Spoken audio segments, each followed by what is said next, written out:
Hands, and I've been with Hana for about 3 years now, going on 4. So I've been with the company for a while. I love the new location. Welcome all, and I'm excited to meet you all individually a little bit more. So let's go over the agenda. We're going to get started with a brief history of SOAP notes and go over the importance of SOAP notes. Then I'll review the SOAP notes components, and here I'll give you guys some examples, but not many. There are some more examples in the session note guideline. Plenty of more for each component. And then we'll go over common mistakes in writing a SOAP note. That'll take us into tips for improving your SOAP notes, then a recap, and then some reminders, and you guys will be on your way out of here. So why are SOAP notes important? And it isn't always a breeze to get concise, relevant information written down in a timely manner between clients. So it can sometimes feel repetitive, especially when you have a learner that is making very slow progress. However, this framework, this SOAP notes framework, has been around since the 60s. It was introduced by Dr. Lawrence Weed in the 1960s because he was frustrated with the lack of standardized documentation process in the medicine field. So his first iteration was called the Problem-Oriented Medical Record, or POMR, and this was the official method of recording and keeping medical records of patients. And the SOAP notes evolved from this. So when we think about how we keep our notes, that came from the medical field of how they keep track of patients' notes. Some things have changed over the years. For instance, the technology now, it makes it more accessible for us to see notes that somebody else has written. There is the HIPAA law, so we need to keep everything confidential. Back in the day, you were able to keep patient records at the end of the bed. If some of you may remember from a time where patient charts were kept at the end of the bed or outside of their bedroom. Because of HIPAA, that's not something that we longer do. They're kept away or in a digital format. So some things have changed, but the framework is still kind of the same. We want to keep concise information that is complete and accurate for record keeping. And SOAP is considered the gold standard of note-taking in ABA service delivery. So consider that anywhere where you go where you have to do ABA services, you are going to follow this framework. So it's not just here, it's all across. Let's go to the next slide. All right, so now I'm going to go over the components, and these words might look familiar to you already if you already started taking some SOAP notes for your cases, or if you're the onboarding, you have seen some of these come up. So the acronym SOAP stands for Subjective, Objective, Assessment, and Plan. In the subjective is where you will document your overall opinion on how the session went. So this is your qualifiable or descriptive information expressed by the learner or the learner's family that is based on revelation, feeling, or observation. That can include a learner's quotes, attention, or engagement levels. Now your objective field, that's where you document the programs or the goals that were worked on. This can include the least intrusive prompt that was necessary to get the target. So in the objective, we have mostly quantifiable or measurable information. That's where you put, I worked on this goal, I helped this child with a full physical or just a verbal reminder. That's where you get that objective information. Now the next component is assessment. If any new targets were introduced during your session, this is where you will list that with the percentage of independent responding. So if, for example, you run a generalization probe, which means that you are testing to see if a skill that the child is learning or master generalizes or carries over to another environment or with another person or with different material than what you are training to that skill with. So that's what we mean by you're probing or you're testing to see if the child generalized outside of that teaching environment. And in the assessment, that's where you can write this. The assessment, a lot of times you may not have something to write in here if you're not probing something, if you're not doing assessment, so you can always write not applicable. And then we have your plan. So in this area is where you will list the follow-up plans for the session based on the results of the current session. So if you see that you did something, you arranged the environment in a certain way, you pulled the table away from the wall, and that decreased the behavior in itself. The child's no longer climbing on that table when you move it from the wall. What is your plan next? Well, maybe I can contact the rest of the team and let them know, hey, I tried this and this seems to work to reduce the behavior, or this session, this was successful. For the next session, I'm also going to move the table away from the wall. So just, if it's something that you notice and you're going to change, or if you're going to reach out to your supervisor or another team member, you can write that on your plan. Okay, so common mistakes. Writing your SOAP notes keeps your practice healthy and trustworthy. As an ABA provider, continuous education will help you write your progress notes and show your supervisor, clinical or interdisciplinary team that your professionalism is one that they can count on for accurate treatment planning.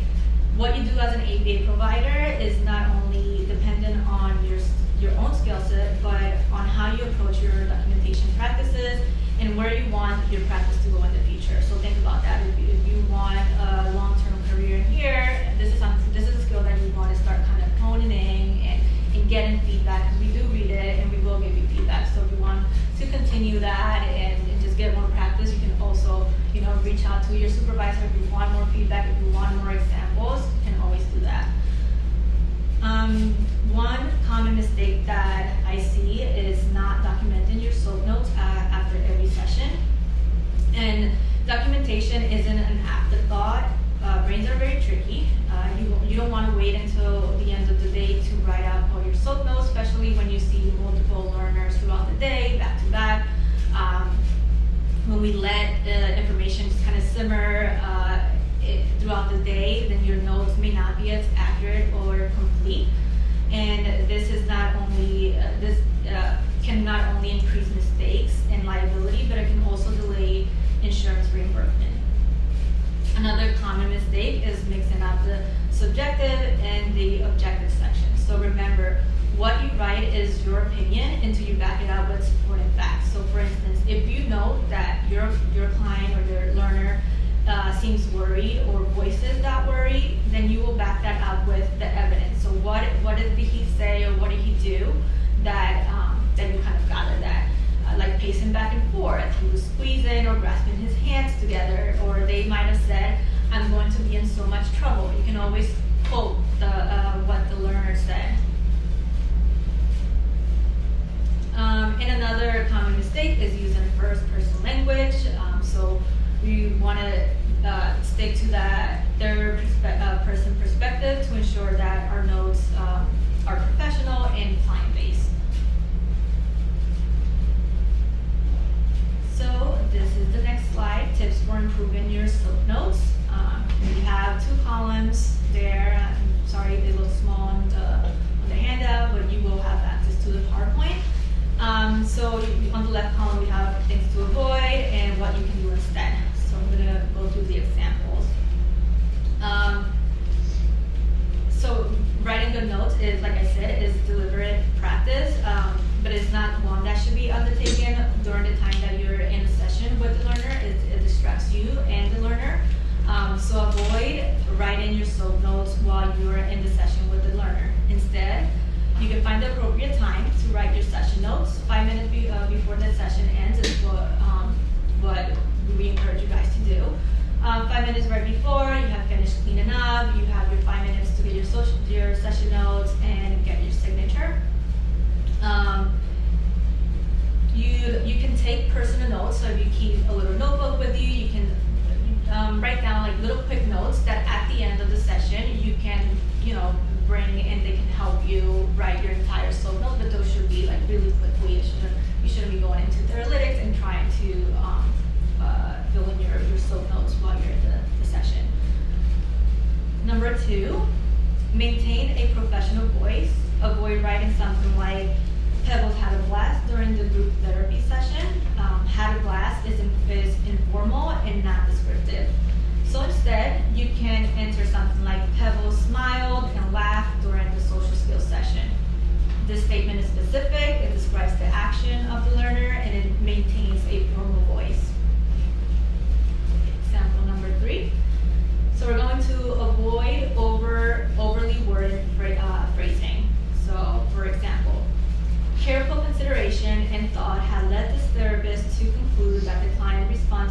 positively to physical cues. This statement is overly wordy, and it could be simplified by just stating the main idea in a quicker and more precise manner. So for example, you can write instead, the learner shows greater success with activities involving cueing. And number 4, avoid biased positive or negative language. So looking at number 4 example, the learner could not even say his name. This statement is judgmental and makes an assumption about the learner's ability without specific evidence to substantiate it. So what we can say instead is the learner did not verbalize his name after being prompted twice by the behavior technician, tell me your name. This statement gives specific information regarding the learner's behavior under specific circumstances without being judgmental. Number 5, avoid pronoun confusion. So for example, a client stated that his father was in town. He reported that he feels that he frequently ignores what he says whenever they are together. So who is ignoring who is not very clear in that sentence. So instead you can write something like, Fred stated that his father was in town. Fred reported that he feels that his father frequently ignores what Fred says whenever they are together.